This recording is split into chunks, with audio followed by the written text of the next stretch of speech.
Hello and welcome to yet another Gamestyle Live. We've got to think of a better name than that because that just sounds crap, in all fairness.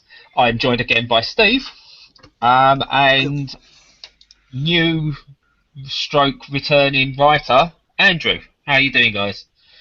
I'm fine, thank you. Yes, I'm fine as well, except tired, but fine. It's great. It's wonderful. Really. Excellent. Right, we decided this morning that we need a theme for today just to at least start us off. So, let's jump on the bandwagon. 20 years of PlayStation, guys. Was you all there from day one? No. Oh God, no. Even slightly. No, I was entirely a Sega kid, and so I was on the Saturn bandwagon. In a very protracted way because I wanted Daytona in the house, and I wanted Sega Rally, and I wanted Virtua Fighter, and I didn't care about Ridge Racer, and lots of arguments ensued about which was better, Daytona or Ridge Racer, and all that kind of tedious stuff you get when you're at school. I actually bought a PlayStation, the grey PlayStation, for Tony Hawk's Pro Skater 2, but I can't actually remember why. I don't remember where I played to Pro Skater 1, but that was the reason I bought a PlayStation in the first place. But it wasn't until how long after. So. The thing about the PlayStation 1 is it still has the greatest demo disc ever produced in the history of video games. And that is the one that had Tony Hawk's Pro Skater on it. The warehouse level. And I played that time and time again. I actually went 3-4 months without wanting a new game because I just had the Tony Hawk's demo. It literally, that is the equivalent of today just releasing that for like £2 on PSN or Xbox Live and just going, there's your game right there. It was perfection. It really was. It was superb. I must have played the first one at a friend's house. Or somewhere, but I in the first year of uni, which was 1999, I got one in. I think I had to pay for a TV license as well, so I could have a TV in my room. And it was just glorious. It was fantastic. I caned it to death. I played it so much. It was just, and it's not even being bettered. I even picked it up, that particular game, on Dreamcast many moons later. And it took me ages to get used to it because it was running quicker. It was like, you know, the PS1 one must have been running at something like 15 frames a second, something stupid like that, 20 frames. And the Dreamcast one was running quicker. I'm like, I can't do the tricks because I keep fucking them up and tripping over and not hitting the grinds or anything because the stupid thing runs too bloody quickly. But, you know, it was still great. So, but yeah, that definitely. that was literally my. I didn't have the £300 or whatever it was to buy a console and games when it came out because I'd already spent £300 on a fucking Saturn. So. Just before I get to Andrew and let him tell us maybe his fondest, earliest memory. Hello, Andy. Andy's here. Do you know how disconcerting it is to look over the top of your laptop and see yourself on a phone? No, I don't. Really? I can see you now, Steve. Anyway, it's because. As I promised, I'll give her a shout out. My missus has been ill, and she's laying there on the sofa watching me on the phone. But she's in the same room as you. 21st century relationships there. Well, this is like going to like a football game or a concert and watching the live stream from within the concert instead. It's like some weird meta version of those people that have a conversation on Facebook, even though they're sat on opposite ends of the settee. Yeah, no, we don't do that yet. We still like each other enough to verbally talk. She's watching you while you're in the room, and I don't get it. Not even popped up with any questions yet either. Well, to be honest, I think what she wants to do, she wants to hear what's actually going on, but because it's all coming through the headphones, she can't hear. Right. Okay. Otherwise, that'd be the weirdest feedback loop going. Mm. But anyway, Andrew, PlayStation. Well, I was ridiculously late getting mine. I got a PlayStation 2 years after I got a Dreamcast. I was about to say 2 years ago. Which... no, though this millennium, which is, you know. But my mate got one really early. He'd been completely Sega. He'd got a Mega Drive with piles of games, and then he got a Mega CD and got piles of games, and then he got a 32X and got both the games. And then he got the Mega CD 32X games, of which there was definitely only two. Oh, God. And then after that, he decided that maybe Sega wasn't for him. After spending the best part of £400 or £500 on dead hardware and games. 2X on the day it came out, I think, as well. Oh, Jesus. Yeah, so he moved. He just sold it all and got a PlayStation. So I went and played on that a few times, but I was just a Sega because I didn't buy a 32X or a Mega CD. I was quite happy with my Mega Drive, and then I got a Saturn, which is clearly the better machine. I didn't want to say that, but I just did. I saved me the trouble of it. It had Panzer Dragoon. That was enough for the Saturn. The weird thing is, it's like, yeah, I mean, I had a Saturn, and I never regretted having a Saturn, especially when I got it switched for region and 60 Hz, because it still had the Sega games. You know, it had Sega Rally and all that good stuff, and the exclusives like Panzer Dragoon. But if you were a 2D fighting game fan, the PlayStation 1 didn't even come close. Because, I mean, you had to import them, so it cost you a fortune, but the 2D versions of all Capcom fighters were so much better than the PlayStation ports, the PAL PlayStation ports. It wasn't even funny. But like I say, it did cost you a fortune to get all that. And, you got the ridicule of all your friends for owning a black doorstop. But, because it died a death for various reasons, which we'll not go into here.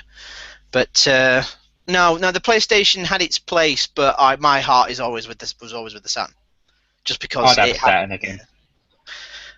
Daytona. And so, 20 years of Sony celebrated. This is how we do things on here. That's it. The theme's gone now. That's it. That's it. It's like we're going to talk about the Saturn for an hour. So, which was your favourite Saturn fighter? I hated fighting games. Daytona. There you go. That was my favourite Saturn fighter. But you see, if you played Fighters Mega Mix, you could play as the Daytona car. There you see. There's a mix that's and match the answer. That's enough. I've got question. No, Daytona, Panzer Dragoon, Nights into Dreams. I'd just get a Saturn just for those 3 games again. And just have them, and that's it. That would be delightful for me. You see, I did it all. I spent as much money as I could getting, Virtua Cop, House of the Dead, Virtua Fighter, Fighting Vipers. I didn't get a Sega Touring Car because it looked rubbish, and it got like 75% in official Sega Saturn magazine. And I thought, ooh, that's terrible. There you go. That was back in the day when that was still good. But it wasn't. They basically said it's not Sega Rally, so I didn't care. It was a little bit rubbish, to be fair. It was a bit rubbish. It was a lot rubbish, actually. I played it like posthumously a long time after. I'm like, this is bobbins, even for a Saturn game. Yeah, it controls really, really badly. Really weird. But no, it's talking of other consoles other than the PlayStation. I've got a story with the original Xbox. When we get to the PlayStation 2, because we're going to go in chronological order, kind of. Got a story about my first Xbox. 2 and we reminisce about the Dreamcast. And the GameCube. Well, it's actually. I was going to say this up front, but I have a history when it comes to consoles of choosing the underdog. So, I had the Saturn. I had the Dreamcast instead of the PlayStation 2. I had the game. I also then, because the Dreamcast died a sad death, I had a GameCube instead of the PS2. And then I got an Xbox, and then I got a PS2. So I always kind of went for the ones that weren't Sony, because at that point I was one of those wankers that went, popularity equals bad kind of thing. And so, I went from a Saturn to a Dreamcast. Then I got a GameCube. Then after that, I got an Xbox. And then I got a PS2 after that at some point. So, begrudgingly. Literally word for word. Literally, These couple of bits I want to go stick with the PlayStation 1 at the moment, but I've got to say that era of the PlayStation 2, Dreamcast, GameCube, Xbox is possibly the greatest era of gaming we will ever know. Just all of those were amazing. It was glorious simply because there was so much variety on various things, and you more so than now, you had to own all of the consoles if you wanted to play the stuff.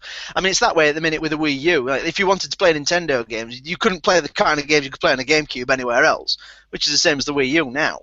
But it's a bizarre one. I mean, the whole transition between... We'll not see anything like the transition between SNES and Mega Drive to PlayStation 2 again. I mean, we saw a leap in PlayStation 2 to PlayStation 3, but the leap between 3 and 4, it's not been as great. You know, it's just connectivity and it's seen all that intangible stuff that happens outside the box kind of thing. Yeah, just and so it's really. Yeah, it's kind of, I don't know. It's just, I don't know if it's just nostalgia and all that kind of bollocks, but you kind of go, oh, them were theirs kind of thing. When in fact it cost you a fucking fortune when you couldn't afford it. And you know, you ended up arguing with your friends about it because you were an arsehole. Well, I were anyway, so I don't know. See, that's the thing that's changed. When I was back in school and college and things like that, we had our debates over what was the best console and what did this and what was great there. And that was all it was, you know, an odd little debate round the table while you was working or in the playground when you was in school. And it wasn't as vicious as it is now over forums. That's just anonymity, though. I mean, you know for a fact that if you were arguing in playground about it, you could twat the guy just because he were talking rubbish. You can't, you know, well, short, you know, becoming creepy and getting arrested. You can't really do that these days. Yeah, it's because we're face to face. It's the only reason I don't tell you, Steve, that you're a dick and your opinions don't matter. It's all right. I tell myself that every morning. But don't know. No, my missus reminds me before bed and every morning when I wake up. No, it's. I mean, the PlayStation was. I mean, the PlayStation had a lot of unique stuff as well. I mean, I generally had things like Vib Ribbon, Jam Alami, Point Blank 1, 2, and 3, which were amazing. They were fantastic. With the Famicom, weren't they? Yeah, they were brilliant. Oh, they were brilliant. I didn't really get on with Time Crisis, but you know, and Rescue Shot and Ghoul Patrol. But Point Blank, man, I don't even know how I'd go. I mean, I'm surprised they didn't make them move compatible for the PS3 when they had the chance. They kind of missed. That's another missed opportunity that they did. But they could do it now with the new controller. Oh, Point Blank with Project Morpheus and the new PlayStation 4 controller. That'd be amazing. That would be pretty cool, actually. I'd probably buy that. You can have that one, Sony. Free money. There you go. There you go. You're getting at least 80 quid out of that. Helping you for a while now, but now we're giving you ideas. I mean, never mind that PSN infrastructure that's falling apart. It seems because it's held together with blue tack and duct tape. You'll it's not even official blue tack. It's that kind of blue tack. That you get white tack cheap stuff that you get in Poundland. See, that's almost the perfect segue then, because going back to the PlayStation 1, it's I take it you both done the blue tack trick? No, because I was so far after the era that I got a PS1 rather than a PlayStation. So I did it. Two of my fondest memories with PlayStation. Lowercase with letters. Two of my fondest memories of the PlayStation was one playing an imported copy of Silent Hill in black and white on a colour TV because it couldn't handle NTSC with my mum. I don't think I've ever been closer to my mum than that time we played Silent Hill together. It's great. We completed it as well. It's brilliant. And Silent Hill 1 was amazing. It was... I'd played Resident Evil around at a friend's house, and you know the whole thing with the zombie turn around and dogs through the window and all that classic stuff. Oh my god, dogs with windows. Yeah. I'm not playing this anymore. Obviously I did, because I got it on the Saturn. It was a better Oh version. yeah, so you played the Better director's cut, yeah. But the Cosmos are available. shut up. But the Silent Hill was amazing. I mean, I think if I went back to it these days, I'd probably just want to throw a pad through TV because it'd piss me off. But the whole thing of when you start and you're walking down that alleyway and there's that wheelchair that's just got a squeaky wheel, and the way camera it used, angle. yeah, and it used the fog because the hardware couldn't be pushed, and you walk. I mean, one of the overriding things of Silent Hill was when you went to the school, which was bad enough because anywhere where kids are supposed to be and they're not, it's like, oh, it's just eerie. And then you go into the toilets and there's just somebody crying. And so you're looking around and you open the 2 toilet doors and there's nobody there, and you're going, oh no, fuck this shit, I'm not going down, all that kind of stuff. I've got a question actually about Silent Hill that I don't know the answer to properly, or whether it was just myth. The EU copy, or the UK copy at least, was cut, wasn't it, because of the Dunblane stuff? So they got rid of the children within the school. I don't know what else they could. One thing that I mean, I could be wrong because it might be one of them things that my memory's overlaid a few times and I think it's true, but the babies in the UK one had massive claw things that slashed at you, but I'm pretty sure the US one, they had knives. They had big blades instead of claws, which I thought was a bit of a weird... but this is the same kind of thing as when they removed all reference to the nunchucks from the Teenage Mutant Ninja Turtles cartoon and changed it to Teenage Mutant Hero Turtles. So, Oh, God, yeah. But no, Silent Hill was one of those that was definitely worth owning a PS1 for. And the other one I had as well, and there's the reason I used my blue tack, was I got given a moody copy of Thrill Kill. Oh, that was fucking awful! Oh, that was so bad. I know, but I remember hearing about it in the months or weeks leading up to when I got it, and this has been banned all over the place, and this is the most vile game you'll ever play. And someone my mum knew, one of their kids got hold of it, and they done me a copy of it and taught me how to do the blue tack trick and all that as well. So you could. I thought, for this, I'm going to try. Let's see. I played it and just went, what? That's just it. Yeah. The original GTA was more violent. The original GTA was immense amounts of fun. The original GTA is probably the was best more violent. GTA. You what, Andrew? The original GTA is probably the best GTA. I still think. That is a conversation for another time. It's. I didn't like GTA 2 at all. No, so that's GTA. definitely GTA is the only 2D one. But yeah, it's the one thing that they've changed from GTA that I don't really know why they've ever got rid of is the random cars that were parked down alleys and things that when you got into them, you got messages through saying you've stolen this person's car, you've got to do this mission. And that was such a neat way of getting into missions that they've just got rid of, and it just worked really well. And they should do that more. I'd completely forgotten about it. See, something I'd love to see return. Two things I'd love to see return in the GTA, if they're listening, is one, the return of the random Hare Krishnas that you could run over. Oh, it was just the most pointless thing, but it was great. That was just violence for the sake of violence, and it was boss.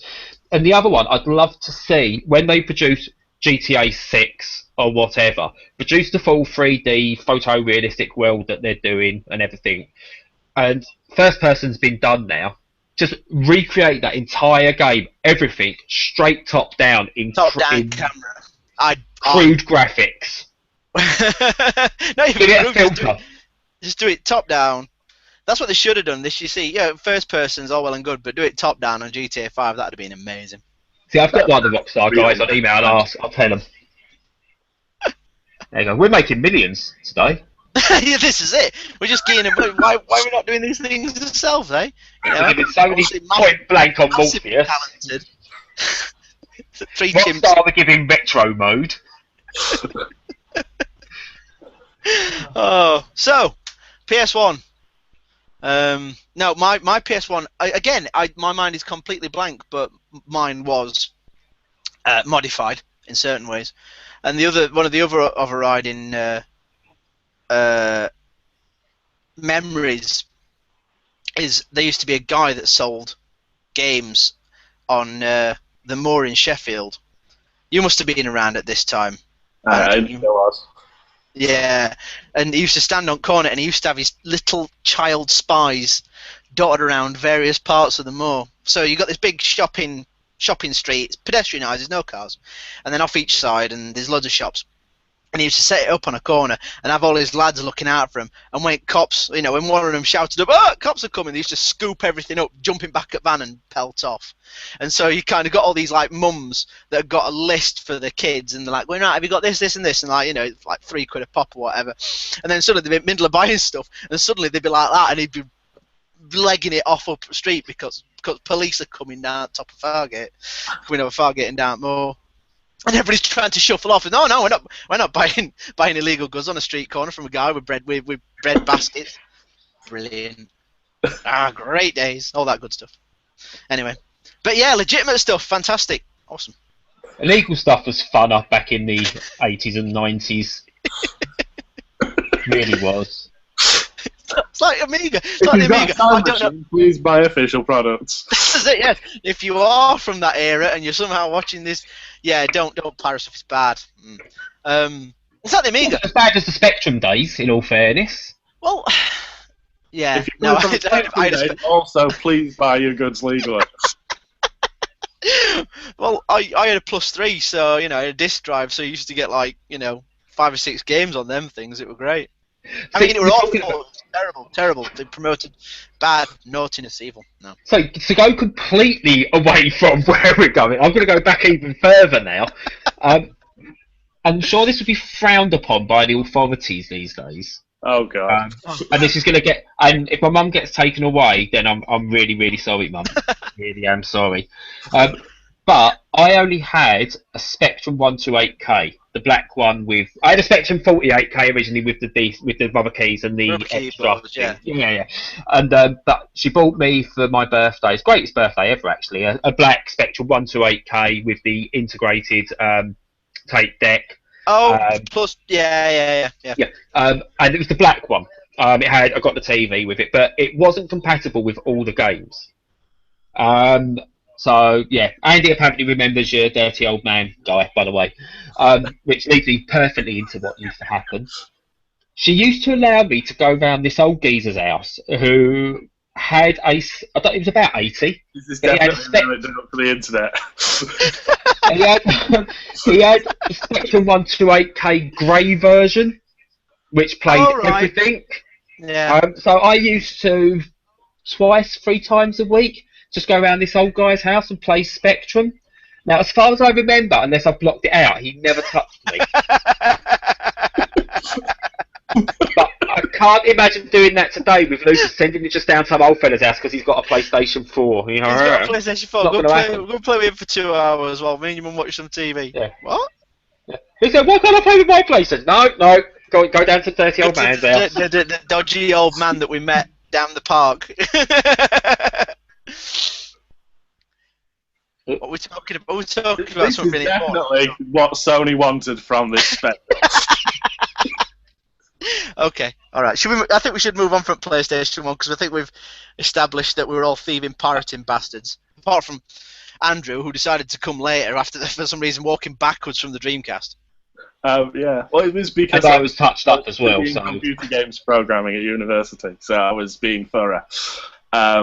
I bought a PlayStation for £15, and I bought a copy of Vib Ribbon to go with it, also for £15, which was a great deal, frankly. It was. Try and get one for £15 now. Oh, actually, they released it. They've released it on PS4, PS3. Have they? I thought they were the license. The PEGI rating was kicking about something. I forget. I've been asleep since then. I don't know. It still wouldn't be the same without putting CDs in anyway. I remember trying to play. I remember putting Slayer's Raining Blood in, and I thought, oh, this would be great because it'll be rock hard, and go on it. And so I thought I'll put Slayer's Raining Blood. And it's like, oh, this is not very good. Right, okay, well, I'll tell you what, let's try. I think it might have been Weezer's first album, something like that. And I put that in, and it was rock hard. And I'm like, how does this game figure out, Yeah, you never work out in advance which were the difficult games and which were the difficult songs and which weren't. I thought it's not to do with BPM or anything like that. It was random, and so I'm like, right, okay, let's leave it at that. It always seemed to be like cheerful pop songs were impossible, and things that you wouldn't expect anyone to put in to try were just dead easy. It was just fun. Yeah. But yeah, it was basically a historian type purchase for me, really. It was just to go back and see what you want, see what you kind of missed. Yeah. And then I've been quite thorough with it since then. I went through a stage of trying to collect the first 100 games, the ones with the numbers on the side, on the bottom of the spine. Registration codes, yeah. Yeah. And that's a really good bunch of games, really. It's amazing how many of them have gone on to be ridiculously sequeled. You've got Grand Theft Auto and Tomb Raider and Tekken and Wipeout, and pretty much all of them have had a sequel, or they're really dodgy sports games that people thought they could just throw out, or they're things that people thought that clearly they sent off to Sony when Sony were thinking, I'm not really sure if this machine's going to catch on. We'll just say yes if someone wants to make games. So you got like Pyro and Claude. Oh, there was some. Oh, the thing is, it's phenomenal. I mean, from what I can gather, I don't know if I'm right or wrong, but the PlayStation is kind of charged with exploding gaming out into the mainstream, for better or worse, whatever. But it's also responsible for bringing the notion of fucking shovelware into the industry, because there is. For years, I worked in a independent video game shop, and you just saw there must be tens of thousands of games on the PS1, like games like Nice Cats. I think it was from Midas, and it's like it's got a really crap. It's a knockoff of the Aristocats, and it's got like colouring games on it, and a crap 2D cartoon and crosswords and stuff like that. So on one end of the scale, you've got your Final Fantasies and your Vagrant Stories and GTA and all that good stuff, and on the other end you've got the worst, tackiest, nastiest. And also it's one of them eras when they went, we don't need a football license, we can just put out whatever sports game we want, like you say. And it's just, I don't know if competition made the bigger games that survive better or what, but God, there was some awful, awful detritus on the PS1. It kept going for years. I think my router stopped shitting the bed. Is it? Oh, you're back. Well. I think so. Oh, we don't need you. We're talking. Go on, sling it. Well, no, carry on. I'm happy listening. But yeah, it's.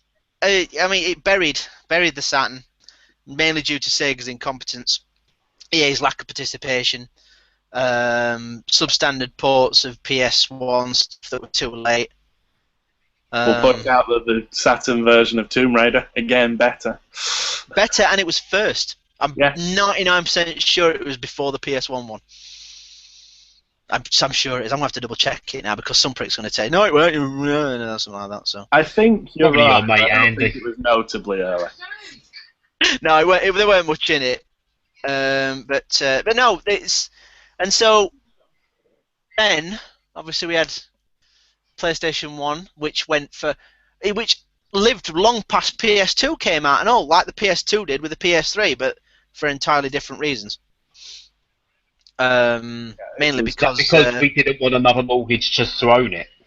The PS2. Now, like I said, the PS2, I got a GameCube and a Xbox before I got a PS2.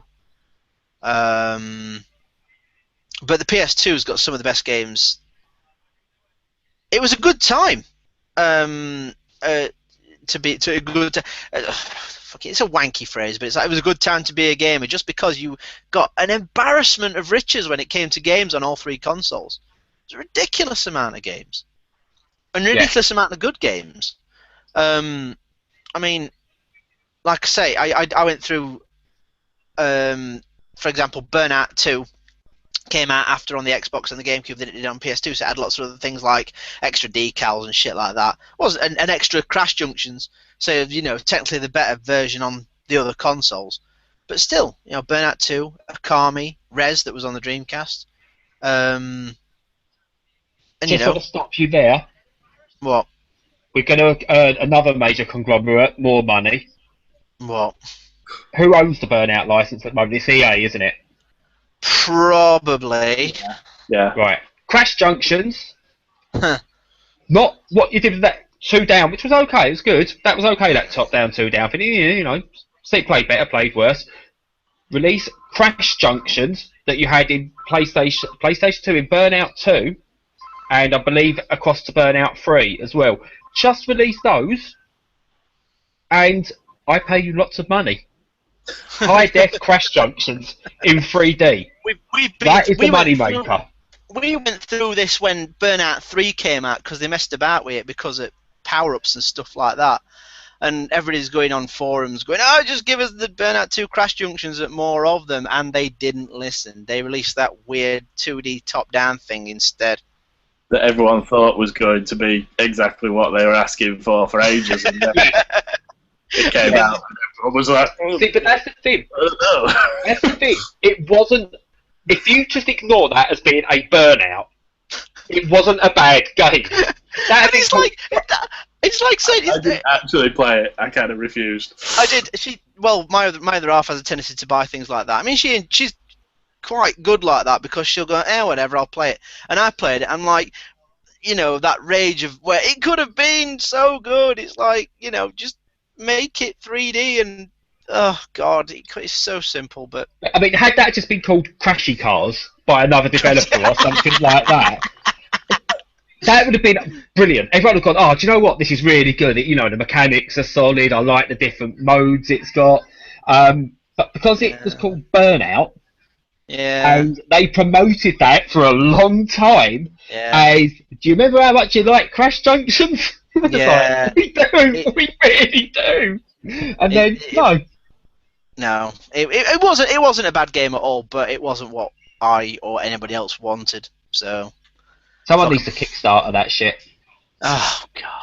If someone kickstarts Burnout Crash Junctions, calls that Crashy Cars. There you can have the name Crashy Cars, and does a proper 3D version. It's basically that. Yeah, I'm going to sound magnanimous. Crashy Cars, the very epitome of game naming. When you're about 12 and you're writing into the magazine, you're like, this is my game idea. Kickstart that. I will fund it. Super Crashy Cars, I think. Super Crashy Cars 2. There you go. You've got your franchise there, and then you can do your in-app purchases, and you'll have you can wait half an hour to restart this Crash Junction, or you can pay 29p and you can start again now. There you go. I just want this game for the Vita. I want to pay £30 for this to be on the Vita. There's no games for the Vita. It'll never be on the Vita. Thousands. There's hundreds, not thousands. That's just ridiculous. I love my Vita. We know. I love my Vita, but everyone loves their Vita. Just not enough people have a Vita. Well, this because we're getting off tangent again. We're supposed to be talking about 20 years. It's a PlayStation product. So we're kind of on tangent. It's a project they've forgotten about, to be honest. It's like putting those shelves up.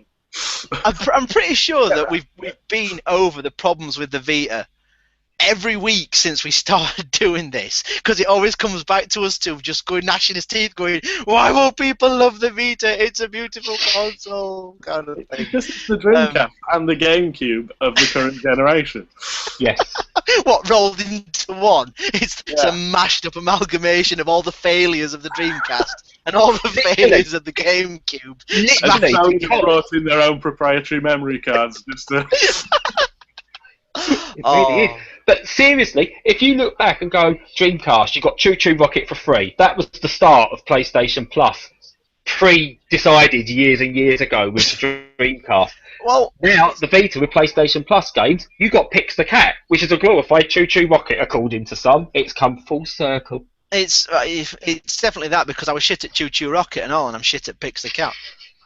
So, but no, I mean, well, in a way, if you're going to stretch the analogy, you might as well take it to its full conclusion. Because Dreamcast read its time with the whole internet connection thing. Ask anybody that lost massive chunks of their life and money to Phantasy Star Online. Yeah. I never did. But is that just me?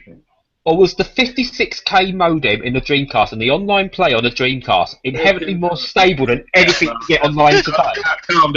Calm down. That's a level of futuristic technology we never got to. I remember seeing the for a 56k modem. We went to like 32 or something. It was 31.6. 31, 32. Yeah.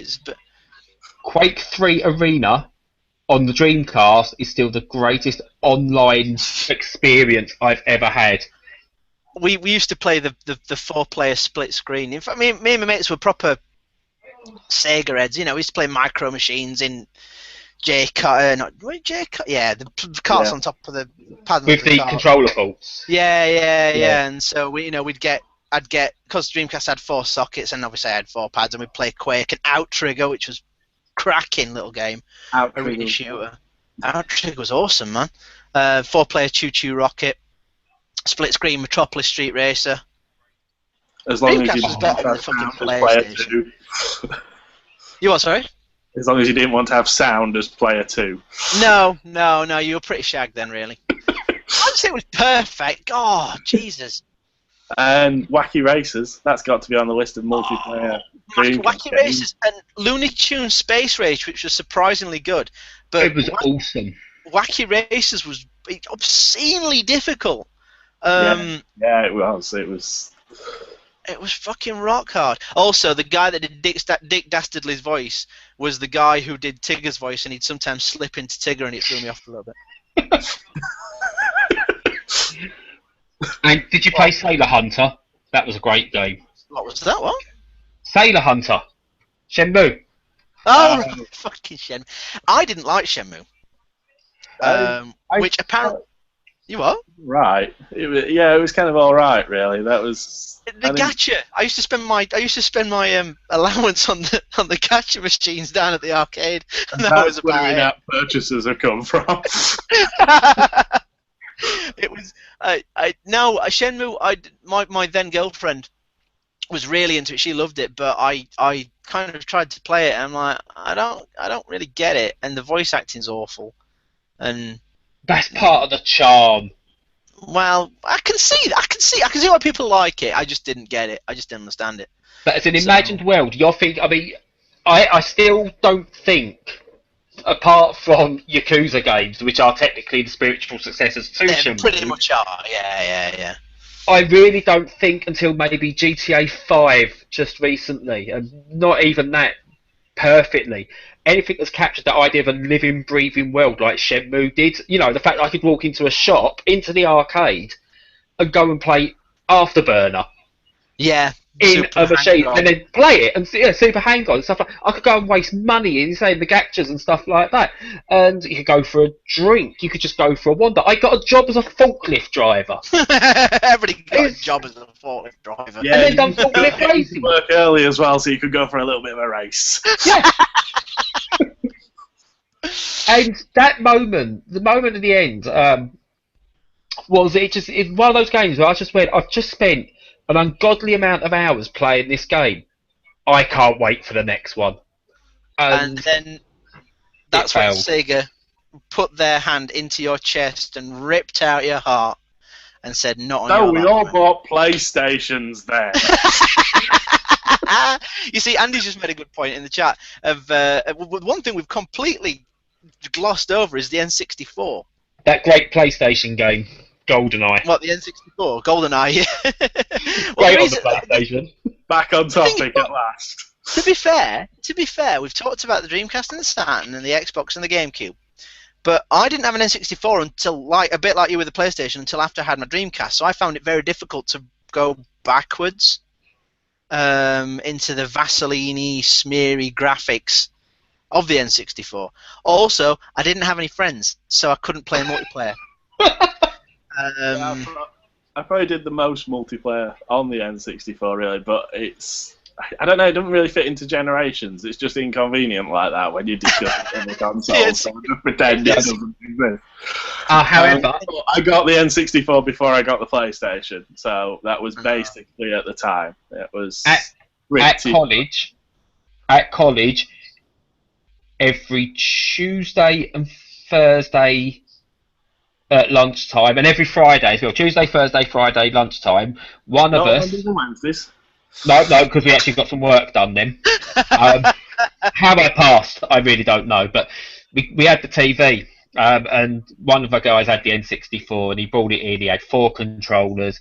Plug it in. There was either 4-player International Superstar Soccer, which was the worst International Superstar Soccer on either the console, but was also the best because it was the best at multiplayer.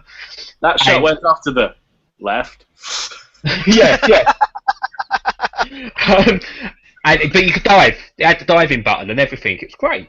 And also WWF No Mercy or WCW versus NWO Nitro Revenge, whatever there was. I refused that. They were terrible. They were terrible, but 4-player. Well, actually, we've done 30-player multiplayer on that by doing hot potato with the controllers and stuff like that.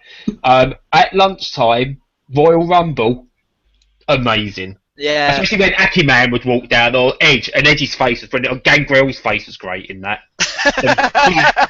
Faces. It was brilliant. that thought is just a cube. Yeah. It's a bit like a tech demo from a 3D Voodoo Effects card from the PC back in the day. Oh.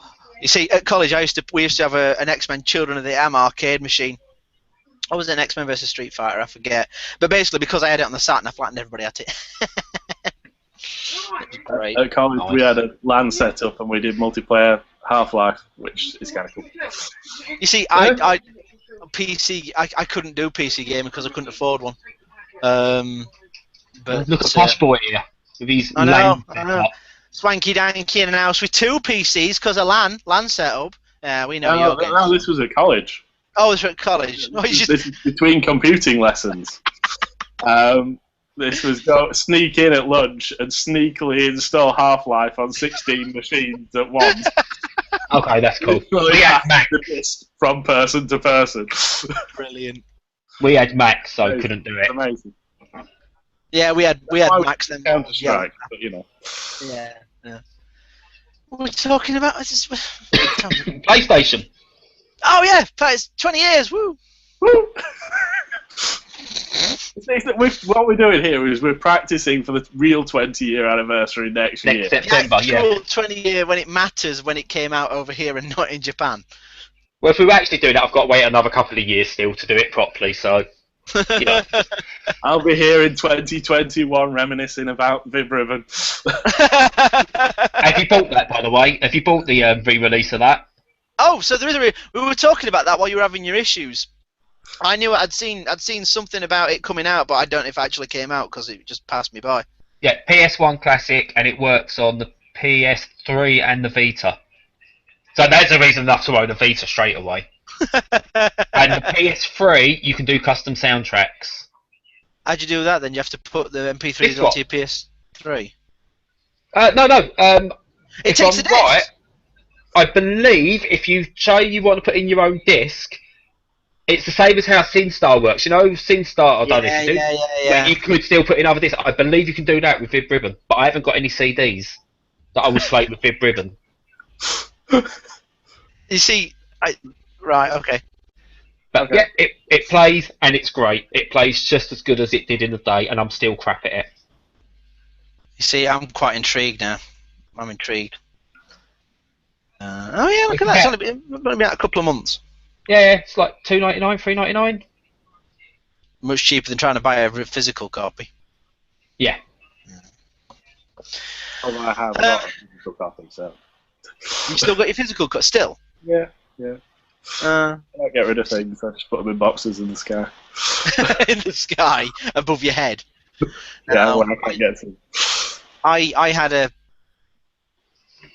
I mean, because the PS3, I did that thing where I'd kept all my PS1 stuff, all the point blanks, Metal Gear Solid, and all that, and they'd just been in the loft for ages. And then I sold them. When I came around selling them, which is only recently, it was only about a month and a half ago, I found that the prices had gone through the chuffing roof. I mean, some people don't, they don't say that the PS1's a retro console, and I get that, but it's currently enjoying retro prices because The thing is, it kind of started as a retro console when no one really expected Sony releasing a console to do well. So there is that genuinely rare stuff from the start, and then once you get towards the end of it, there's 16 billion copies of everything, and you don't want FIFA 2000 17,000 times. It's always been the same with FIFA, though, isn't it? Yeah. It's always you got to make sure that you get rid of it 4 weeks before a new one comes out, or you're going to get bugger all for it. That's the way it goes. But no, the PS1, it was a funny beast simply because I loved my Saturn too much. But obviously I couldn't play Tony Hawk's Pro Skater 2 or Metal Gear Solid, which I definitely played through, and then I tried to play it through again about 4 weeks ago, and oh my god. Do you know what? I don't want to say anymore for fear of retribution from the Metal Gear Solid fans. But, yeah. I can't play number 2 anymore. I don't think I even played that, to be perfectly honest. I did, because it blew me away. It absolutely blew me away when I first saw that and played that. But I go back to it now, and I feel like I should have proper 360-degree movement. And it's not, and that just messes with my head. Yeah, that's because I found that kind of with the first one, because there were no analog sticks, because it came out before the analog pad.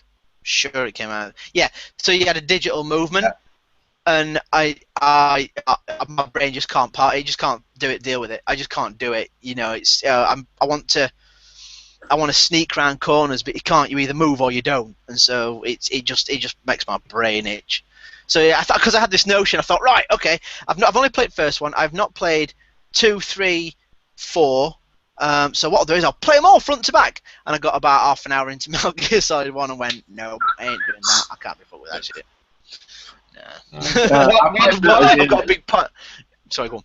I played Metal Gear Solid on the PC rather than on the PlayStation. So I was playing some PlayStation games before I got a PlayStation. It's just PC versions. just the superior versions of them. Yeah. PlayStation 1 still has the greatest racing game of all time. Oh, this ought to be good. Sega Rally. TOCA Touring Car Championship. Oh, no. Yep, it has the best AI ever in a racing game. And I will argue with anyone who says any different. I don't know. I never got on with the TOCA series. It was just one of the, it's like, it goes back to the Sega thing. I just like throwing cars around corners, just like in Sega Rally and Daytona. That's fine. That's fine. That's fine. I respect your opinion, but no. You prefer arcade games, whereas TOCA was one of the first which done that. It's not arcade, but it's not quite sim. I know that Codemasters have been chasing it ever since. Yeah. Pretty They're much. never going to get close to it. Although TOCA, no, it's not called TOCA, is it? What's the new one called? Grid Autosport. That's very close to it. That's actually not bad. It's not bad. But yeah, TOCA Touring Car Championship. The AI. If you clipped an AI and they felt they was wronged, they would come after you.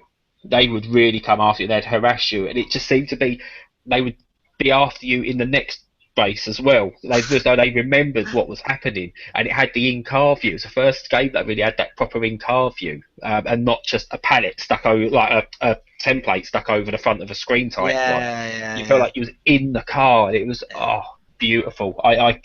But it looks awful now. That's the thing. It's so ugly. Yeah,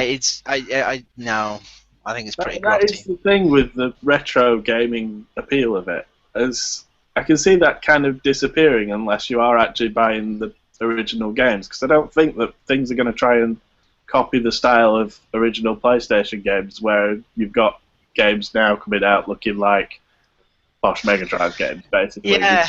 with posh pixels and neatness, whereas early 3D games like Bubsy 3D, Earthworm Jim 3D. Oh, any Jesus. game trying to copy that. It's I like the idea of a developer purposely going and trying to go for the PlayStation 1 look. Well, like a new Crash Bandicoot. Fucking. Oh, it's on a whim. In the sales, I picked up Crash Team Racing because at the time I didn't have any means of playing Mario Kart. I didn't have a SNES or an N64 or anything like that, and so I thought, oh, I'll try Crash Team Racing, and I caned it. I absolutely put it into the ground because it was, to all intents and purposes, Mario Kart on the PS1. Not as refined or anything like that, that Nintendo difference, but it was a kart game on the PS1, and it was great. And then I thought it was like £1.50 in a sale. I thought, oh, I'll pick that up and I'll play that on Vita, and oh my god, it's awful.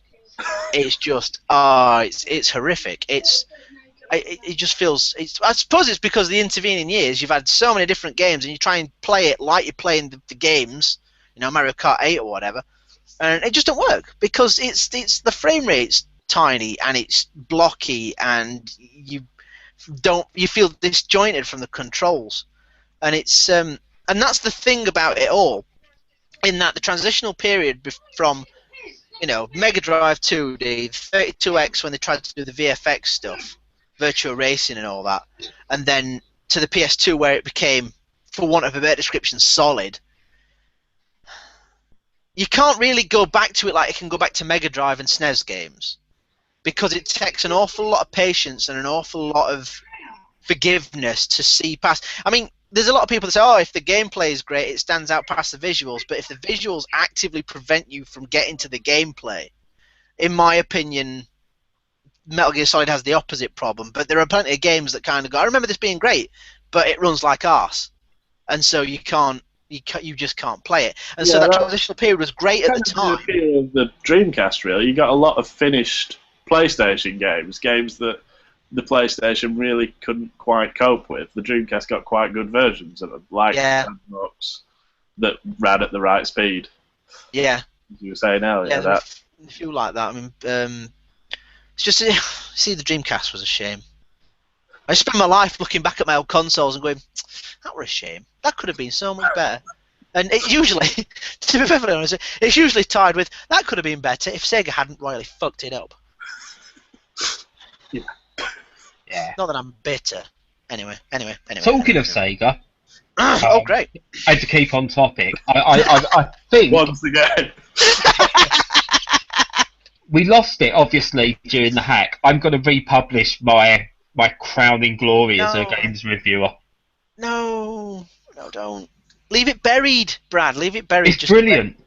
I got abuse. I got loads of abuse for giving Sonic 4 a 3 out of 10.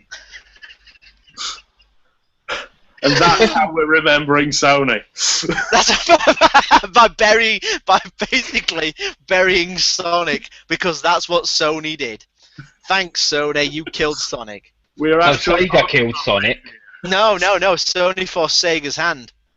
Sony, because we got the amazing Sonic Jam on the Saturn, and then you got the Sonic Extreme demo, like the front end on Sonic, and then they did it because the Saturn died, and then they did Sonic Adventure, and that was rubbish because the transition to 3D didn't work, and then Sony pushed them forwards and made Sega go to Nintendo. And do you know what? If you'd have told my 12-year-old self that one day you'd see a Sonic game on a Nintendo console, I'd have told you to piss off.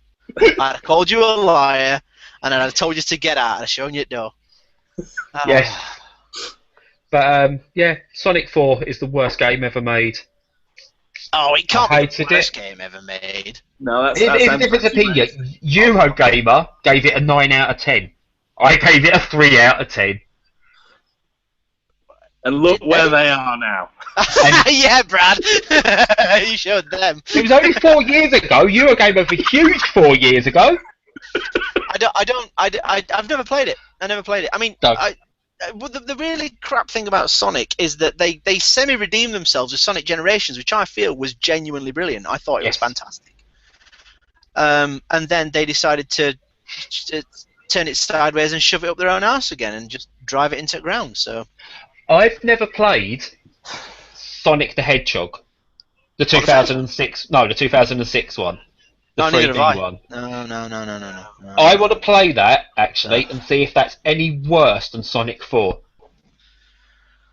I bought I think it it's from a boot sale because someone had mixed it into DVD rentals that they'd gone missing, and so clearly someone had sent it back with a DVD instead. So I bought it for £1 about 3 weeks after it came out. You were ripped off. Played it. it's I've heard like no end of bad things about it, and the Sonic Unleashed, which was, it's just I have such good memories of Sonic 1, 2, 3, and Knuckles. And you kind of want to tell people, that younger people. I try to explain it to my nephews about, the good old days, and they just look blank because one's 10 and one's 15. They don't care. They don't give a monkeys about the glory days of 2D platforming. One of them's obsessed with Halo, for crying out loud. I'm in a way I'm glad that Sonic Boom sold fuck all, because maybe it means that if not forever, maybe Sega will just bury it for a while and just leave it be. Instead of just Sonic Generations 2. Just do that. It was great. To be fair, I don't think that actually sold many either. No. Because people had given up on Sonic by then, in all fairness. Yeah. I'd like to try and convince myself that Sonic had become in the realms of kids. Kind of when every time they reboot a cartoon that you used to like when you were a kid, it's not made for you. It's made for next generation and all that bollocks. But obviously, putting it on the Wii U and the 3DS exclusively, and they've buried it, and I just don't think it's. I think it's done. I think that's probably to be for best and all. See, the next Sonic game should really be aimed at our generation of gamers, and the game should literally just be Sonic sitting there and just going, it's not worth it really anymore, is it? It's all gone to shit. Apathetic Sonic. Every time you press like Billy Dogs. you press right to get into run, and he's just going, nah. Nah, mate. I'll tell you what, one of the best Sonic games, one of the best Sonic licensed games was All Stars Racing Transformed. Yeah. Fucking brilliant. It's great. Especially the soundtrack. The soundtrack was ace. This has all gone very depressing. I'm sorry. We've just been dragged down backwards by Scruffer's neck by lamenting about Sega's insistence on. That is what Harry Carey. Sorry, go on. It's like a word association thing. What do you think of when you say Sony? Oh, Sega's dead. They killed Sega, stone dead. So Sony in the retail store with copies of Crash Bandicoot. There you go.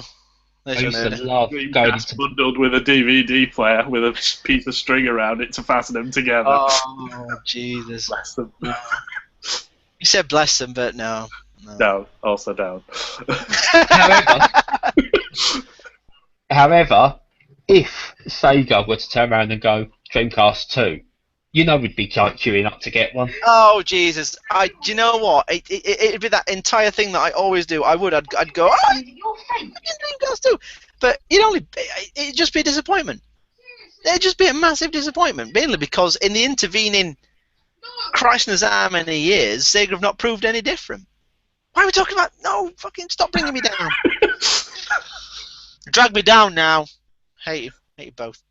So, they released a PSP then, Sony. How did that go? Apparently, 70 million odd sales is considered a flop these days. Really? I've got a strange memory of the PSP, really, because that was when I was reviewing games basically full time, and not many people who were reviewing games had a PSP. So it was always, we need someone to review this, please. Well, I could do it if someone else wants to. That's fine. But no, you're the only one. You can do it. Especially for Gamestyle, I did loads of PSP reviews, but other places as well. So I just played all the tats. Oh, there were some terrible games on that console. There were some PS properly appalling games on that. the PSP was a funny beast, because it didn't know what it wanted to be. It was trying to be a portable PS2, but it didn't quite work. The PSP really shined when you got all the really obscure shit. You know, if you wanted JRPGs, you had a PSP because there were 18 billion of them. Like the Vita. Yeah, the Vita's. The Vita would have succeeded a lot more had Sony not tried to match it up against the iPad. But that's a conversation that we've had and for another time. So it's but the PSP, and also, you know, piracy on the PSP. There's no wonder it buried its sen. I just chuffing hellfire. It's also why it sold 70 million units. PSP was not having 2 analog sticks. That they'd released a joypad with 2 analog sticks like 10 years before that, and had all those games, and then they released a PS2 that this was going to be a portable version of, and instead they just released a machine with one little nubbin analog stick. Yeah. That one thought was a speaker in the original pictures. But what made this potentially one of the worst PSP game releases was that lack of second analog stick, and they released Ape Escape, which was designed around using 2 analog sticks. Yeah, that wasn't a launch games and all, weren't it? Ape Escape were a launch game for PSP, I'm sure it were. Or it was close by. No, the Sony made some massive missteps, especially with PS3, with Crazy Ken and his fucking hyperbole of doom. But I don't know. We're running out of time, and I could spew vitriol and venom of a PS3 launch, but should we skip PS3 a little bit? Oh no, Last Guardian, was that a launch PS3 announcement? No, because we had I think Ico was lurking around in some form or another when the PS3 was shown at E3, in the same manner that Last Guardian's been lurking about. But no, Last Guardian. Ico PS2. Yeah. No, what am I? Oh no, yes, you're right. Sorry, I'm talking bollocks. Sorry, I've been up since 4 o'clock. No, yeah, I'm talking cobblers. Yeah, no, it probably was. So remember my whole start. It was a bit after, because I think we'd have mentioned that in our animated GIFs of E3 that year.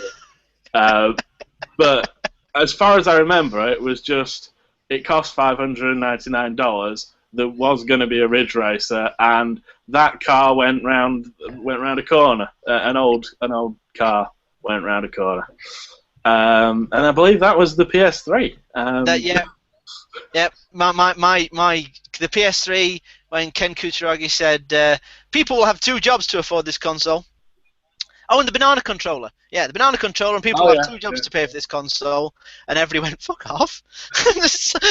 No. And it came 8 months after Xbox 360? Yeah, that's what killed it for me. I'd already got a 360. Yeah. It was... They did what they did with the Dreamcast and the PS2, of we'll release it a bit after and we'll just sit there saying how amazing the next Sony console is going to be. And when the Dreamcast was cut out, everyone was like, oh, next Sony console, it's going to be amazing. Oh, we should wait for that. We'll not buy one of these. And then they did that again with the 360. And I'm like, oh, the next Sony. Actually, this 360 looks bright. I did enjoy the Halo. I think I'll get a 360. And then they never caught up until they started giving away free games, basically. Bizarrely, the one game that sold me originally on an Xbox 360 was King Kong. What? Until I played it. Oh, Jesus. Easy 1,000 points, though. I didn't get 1,000 points. I remember it looked great. It looked great in all the previews. Well, that's that. In real life as well. It just was a bit boring. It's a bit dull, yeah. You just kind of walk forwards, really. As far as I remember, that was it. Yeah, I didn't play it. We had it on a demo pod in the shop, and I thought that looks pretty, but I ain't playing that. But No. Well, one thing because we're running long, but one thing I remember about the 360 that doesn't seem to get brought up, and it's actually quite relevant, is the amount of games that jumped from Xbox to Xbox 360 launch, like Gun, King Kong, and Burnout Revenge, to name 3. There's probably more, but I'm tired and I can't remember. But it's like, the HD make, wanky term, is not a new thing. But nobody seems to have brought it up. I just confused me a little bit, that's all. And so I've brought it up for absolutely no point whatsoever. Sony, 20 years, fantastic. And we've got to finish off. We've covered everything. We've even covered the Vita earlier, which is great. So we're covered with that. Buy a Vita. That's the final message of this show. Basically, we should just get Sony to sponsor every single episode of this with I really Vita. don't think Sony are going to sponsor us after this episode. We'll just pretend this didn't happen. It's a fair point, and it's we well do made. that most week. Yeah, true. But no, the PS4. Oh, Jesus. That gets a lot more hate than it deserves for some reason at the moment. They've made this. Netflix is great.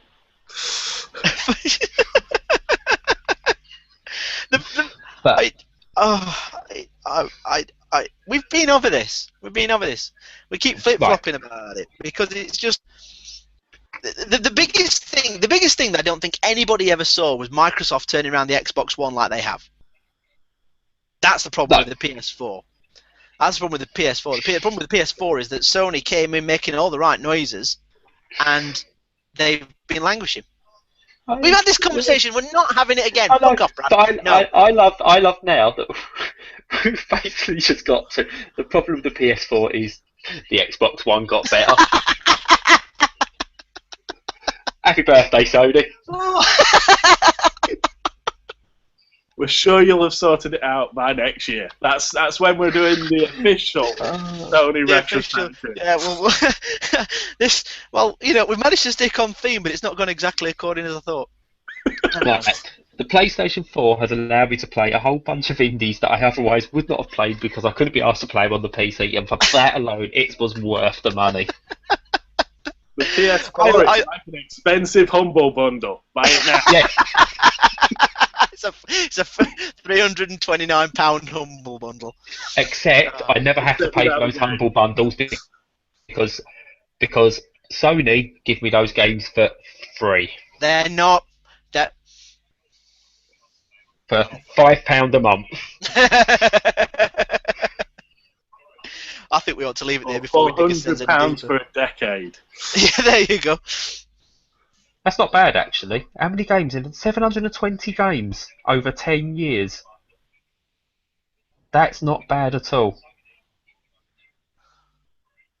I'll talk to you later, Andy. Shut up.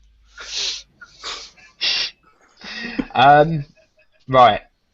Yeah, you're right. We should finish off because this has been the greatest celebration of Sony's PlayStation. If only one of us had brought party poppers, then it would have just been a true. I wish I'd had the forethought to have balloons up in the background and a banner and party poppers and them little things. Oh, that'd have been amazing. Although, can you at least just get out your prop for us, Andrew? I can't get out a prop for us. This is our fail-safe. This is our if the internet connection goes, Andrew will read out the contents page of the official PlayStation magazine, issue 1, November 1995. Beautiful. Which would have been better than what the last hour's just been, anyway. Right. Right. So this is where I should probably make my announcement, isn't it? Oh yes, important. Why is he going to come on here? It's just ridiculous. Because he loves content pages. Yeah, I'm going to say we're running out of stuff to talk absolute nonsense around, so we need somebody to guide us in some kind of direction. Right. So make your announcement. Go on, Brad.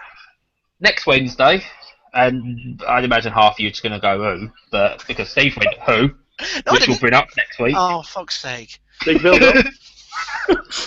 We've got Kyle Bosman on the show of the final Bosman on Game Trailers TV. I reached out, I asked him if he'd come on, and for some bizarre reason he said yes. I don't know why. No, I'm looking forward to. I'm really looking forward to it. But see, the thing is, but he's so enthusiastic. He really is. And enthusiasm comes much better from an American accent than it does a British accent. Um, and he can probably stay on topic. I can't, but I hope so, because none of us buggers can. Can we just sit back and let him just talk for an hour? Yeah, do it. Let him lead it. That'd be fantastic. That'd be awesome. But I'm going to be, because it's really weird. He's not a hero of mine. Not like I was a 12-year-old boy and, you know. Gone round to someone's house to play a bit of Spectrum. Yes. That's, I tell you what, that can be a great euphemism. But it's not, you know, when you look up to like actors or music people or footballs, whatever, when you're a wee boy and they're just like, oh my god. So it's not that kind of hero, but he's my inspiration for sort of wanting to do this stuff. He's a normal person. Unlike some of them see, I mean, the Giant Bomb guys, I love the Giant Bomb guys, but they're definite personalities. Jim Sterling, I love watching Jim Sterling, but he's something about him that doesn't make him seem down to earth. Carl Posman just seems like a normal bloke who's just loves video games and was my reason for wanting to get into this. So I'm going to spend most of next week just like that, going. Yeah, and then he'll never come back ever again. No. Don't alienate him, Bradley, please. I will speak to him. I love you, Kyle. I might get a Right, we need to wrap this shit up. What we've got coming up on Gamestyle, Brad? We've got lots of reviews. We're still getting lots of reviews. We have reviews for Geometry Wars, which is fantastic. Oh, nobody needs to read it now. Well done. I haven't given it a score out of 10 yet. All right, okay. There's a spoiler. It's better than Sonic 4.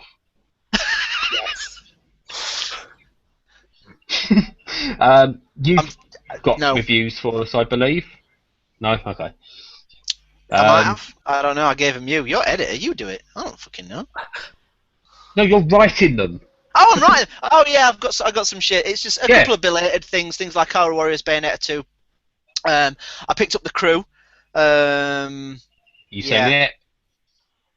Not yet. I was playing it before I was waiting to come on here, and I'm thinking, I'll play a bit of Crew and get some more time in it. And the servers went down. Nice one, Ubisoft. You rock.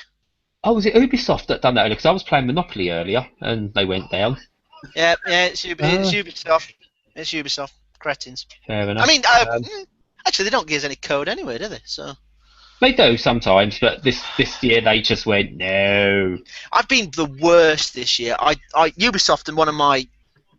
You know what? I'll save it for next week. We'll do it next week. I'll not go into it now because people are bored. No. They're already abandoning shit. We're 15 minutes over anyway. So. But yeah, you've got reviews. We've got Persona Q being reviewed. So whoever wins that competition for winning Persona Q, tell your friends we've got a competition. We'll find out whether it's actually worthwhile having or not. We are the best at self-promotion. Awesome. But according to Johnny, it is good. It's hard, but it's good. But you can never have any other games on your 3DS. It's for some reason it's said in the same breath as Etrian and Odyssey. So if you like that kind of thing, I think you like it. So. If you like that kind of thing, this will be the kind of thing you'll like. But yeah, that's what every review should be. That should be the ending of every review. If you like this sort of thing, you'll probably like this. If you like this, buy this. I hate reviews. I don't like reviews. I just like hearing what other people think. Like, it's what we do. Like that. Wrong with you? Oh Jesus! I love a review. I would rather not a review. A review that ends up in a score out of 10. I'd happily do away with those and just replace it with a conversation about a game. Gaming website. Come on. What we else we got coming? So, Persona Q competition.